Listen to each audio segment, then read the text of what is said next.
Hello viewers, welcome to Simplified English Grammar.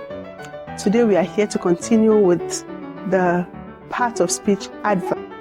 In this channel, we have dealt with nouns, we have dealt with pronouns, we have dealt with adjectives, and now we have the privilege of dealing with adverbs. Straight away, what is an adverb? An adverb is a word which modifies and adds more meaning to a verb. In other words, an adverb tells us more about a verb. As the name indicates, adverb. Adverb. It adds to a verb. It is a word that tells the where, the when, the why, the how often, to what degree a particular verb is performed. It is important to note that adverb modifies a verb, modifies an adjective, and modifies another verb. There are two ways of identifying adverb in the English sentence. Number one, by their ending. Yes, by their ending. Many adverbs are formed by adding ly to an adjective.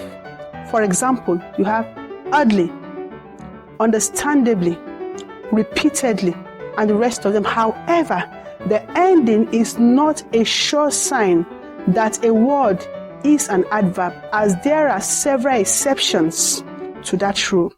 Many adjectives are formed by adding ly to a noun, as in manly, friendly, and the rest of them. What we are to look out for here is mainly whether or not that particular word modifies or adds or limits the meaning of a verb, an adjective, or another verb in the English sentence. If that is so, then such a word is an adverb. Secondly, adverb can be identified according to their positioning in the English sentence.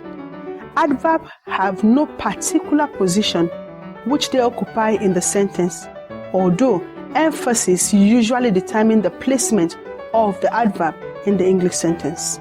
Let's take some examples. 1. Slowly the students walk into the class. We have slowly here starting the sentence. Number 2. The students slowly walked into the class.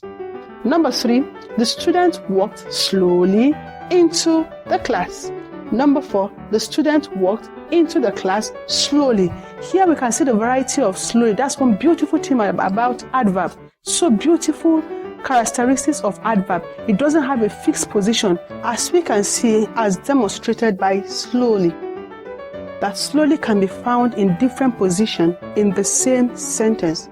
First, initially, in the media part, also toward the end, and finally at the end part. That's one beautiful thing about adverb, that an adverb therefore has no particular position in the English sentence. It is strongly dependent on the writer's intention and purpose. As already mentioned earlier, adverb modifies a verb, an adjective, another adverb, and sometimes prepositional phrases. Thank you for viewing. In our next episodes, we'll be talking about the functions of adverb. Thank you for viewing. See you. Bye.